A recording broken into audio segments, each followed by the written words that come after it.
My story has been twisted and corrupted over the years, turned into something far from the truth.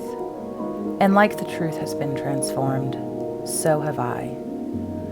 My name is Gorgo, but you probably know me as Medusa. And this is my story.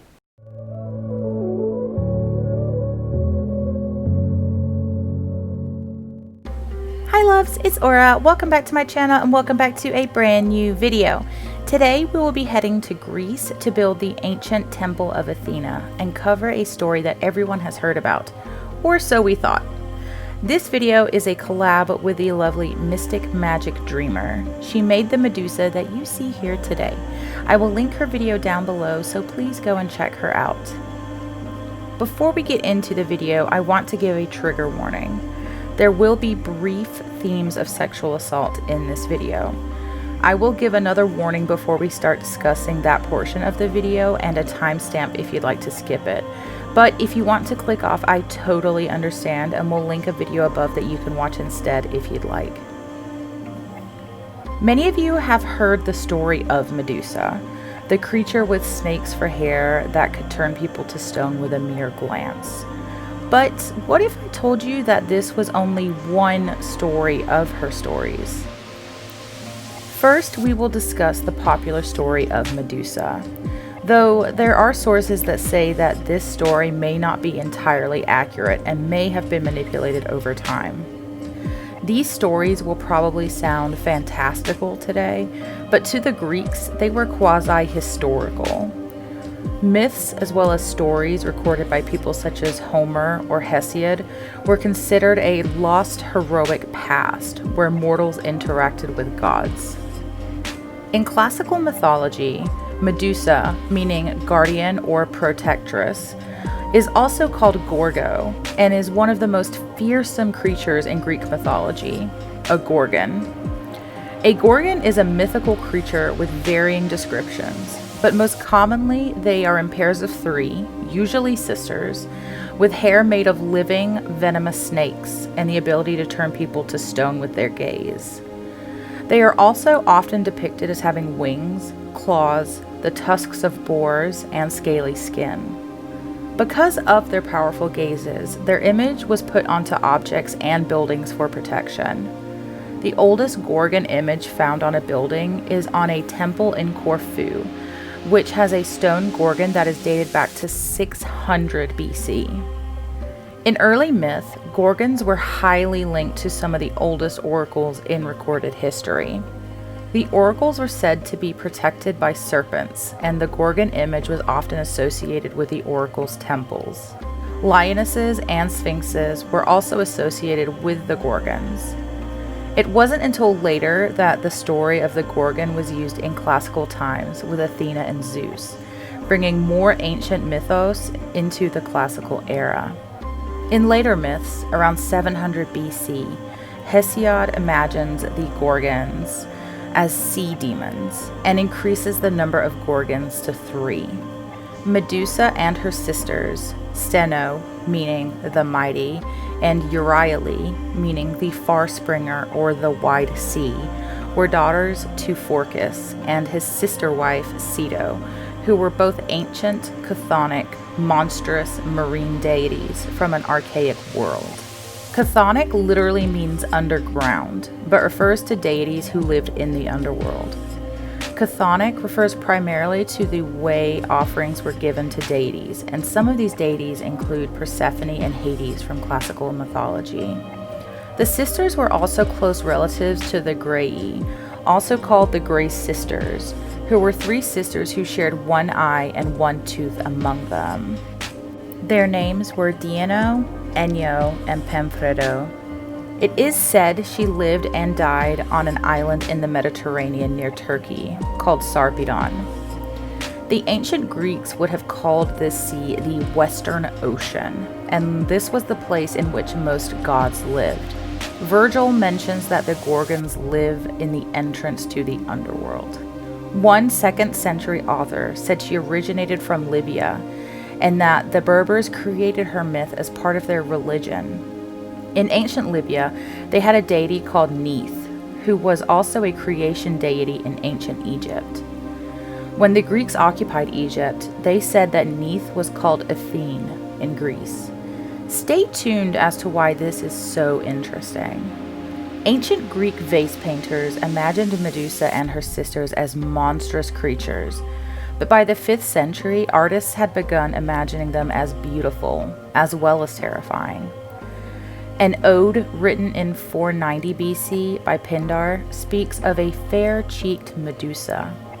Out of the 3 Gorgons in classical mythology, Medusa was the only mortal, and most, if not all, stories including Medusa end in her demise.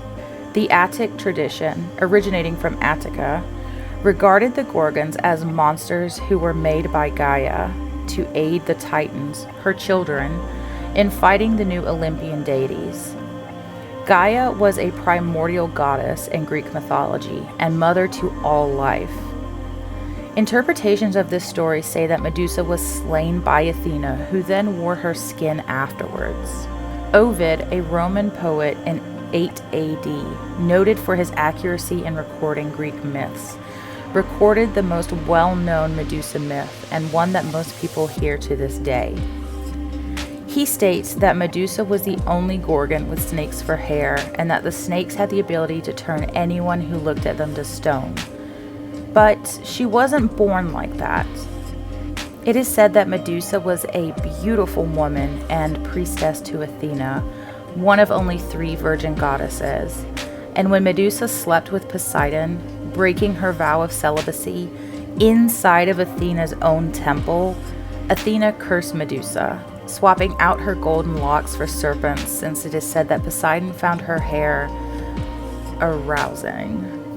In most versions of Medusa's story, she was beheaded by the hero Perseus, who was sent on a mission to collect her head by King Polydectes of Seriphus. Let's talk a little bit about Perseus for a minute, since his story is important in setting up the demise of Medusa. Perseus was the son of Danae, the daughter of Acrisius, the king of Argos, and Zeus. Zeus is said to have impregnated Danae in the form of a golden shower after her father had locked her away after learning from an oracle that he would die at the hands of his grandson. Acrisius was fearful of Perseus, but also feared Zeus's wrath. So instead of killing Perseus, he sent the baby and Danae out to sea in a wooden chest. Danae and Perseus would eventually be rescued by Dictys on the island of Seriphus, who raised Perseus as a son. Dictys was brother to Polydectes, who began to desire Danae and plotted to marry her. Polydectes wanted to get Perseus out of the way so he could marry Perseus's mother. Perseus was not in favor of the union, so he was sent on what was essentially a suicide mission. Polydectes did not expect him to make it back. The gods were well aware of this mission and offered him help since he was the son of Zeus. He received a mirrored shield from Athena, gold winged sandals from Hermes, a sword from Hephaestus, and Hades' helm of invisibility. Since Medusa was still mortal after she was cursed by Athena, Perseus was able to slay her. He used the mirrored shield he had gotten from Athena to be able to see without turning to stone, and then he beheaded her. At the time of her death, Medusa was pregnant with Poseidon's children. It is said that when drops of her blood hit the ocean, Pegasus, a winged horse, and Chrysaor, a giant wielding a golden sword, sprung forth. The remaining drops of blood were then turned into snakes and formed the coral found in the Red Sea. Medusa's sisters found what he had done and pursued Perseus, but he was able to escape using the winged sandals. Ovid continues, saying that Perseus placed Medusa's head in a special sack strong enough to contain her power, called the Kibisus. He then flew over the Titan Atlas in northwest Africa.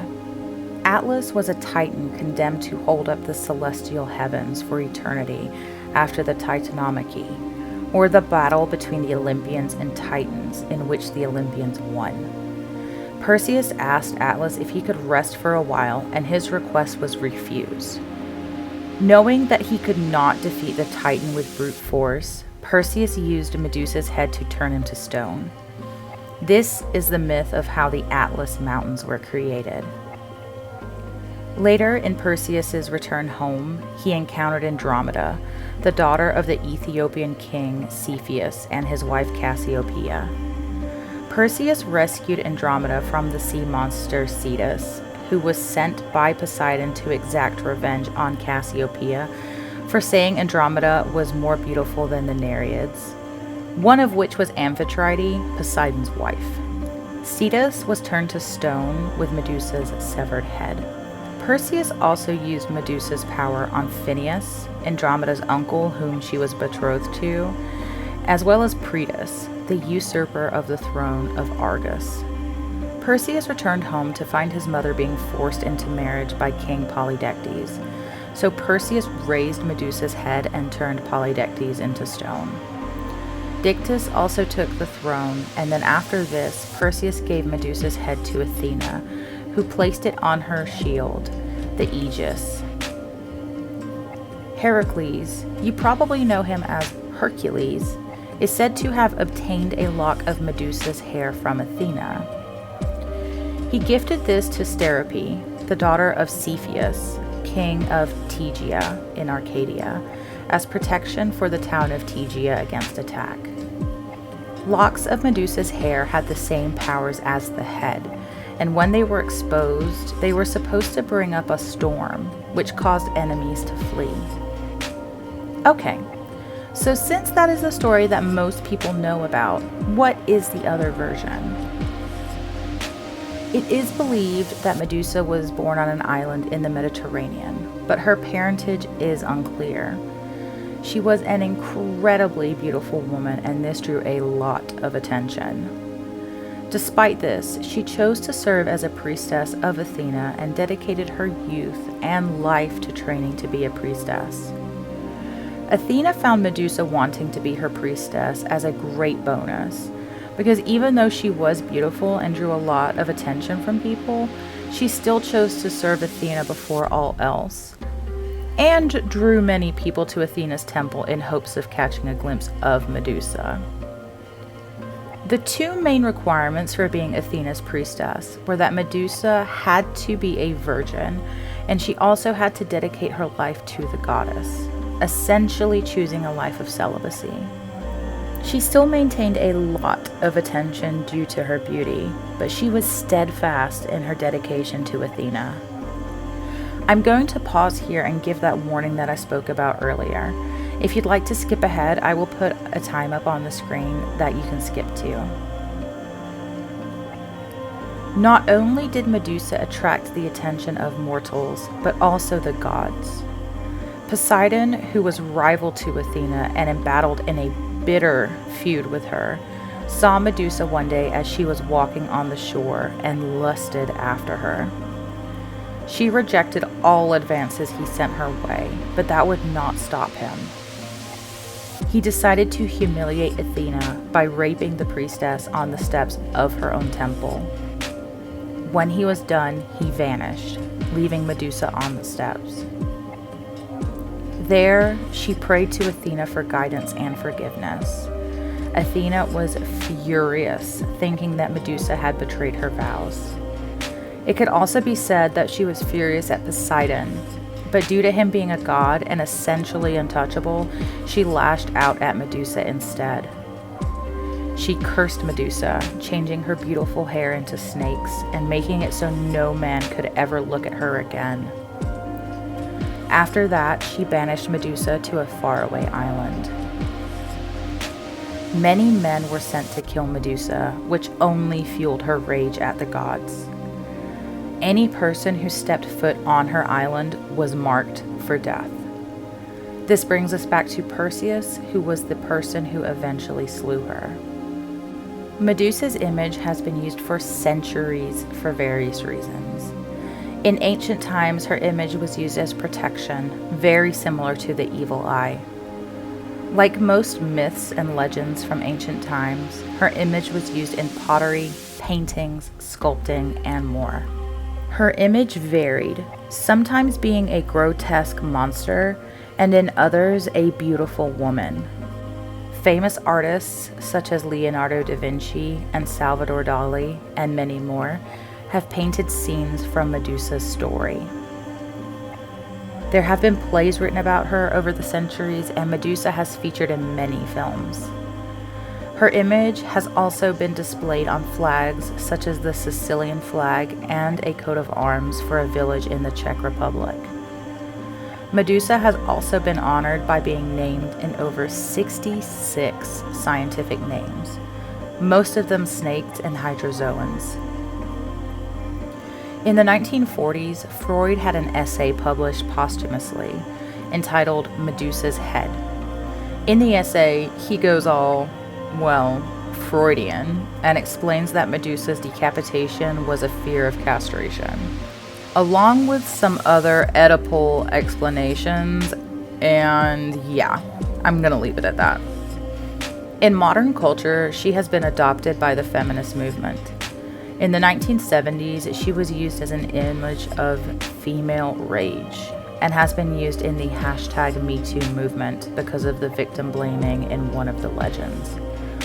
One contemporary figurative artist returns Medusa's beauty along with the hashtag #MeDusa2. One feminist theorist argues that men's retelling of Medusa and turning her into a monster is because they fear female desire and urges women to reclaim their sexuality. Medusa has sometimes appeared in nihilistic notions. In this interpretation, attempts to avoid looking into her eyes represent, quote, avoiding the depressing reality that the universe is meaningless. So, what do you think? Which legend do you believe? Or do you think the truth lies somewhere in the middle? Let me know down below. As always, thank you for watching this episode of A Mythic History. If you have any suggestions of what my next episode should cover, let me know down below. It can be about any creature from folklore, fairy tales, myths, or legends. For the next few weeks, we will be getting spooky with a haunted history videos in preparation of the new paranormal stuff pack. If you enjoyed this video, please make sure to give it a thumbs up. It really helps me with the YouTube algorithm. If you want to be notified as soon as I post a new video, make sure to subscribe and hit the bell to turn notifications on. I post new videos every Saturday at 12 p.m. Eastern Standard Time with the occasional surprise video. Thank you for watching. Stay safe and stay well, friends, and I will see you in the next one. Bye, loves.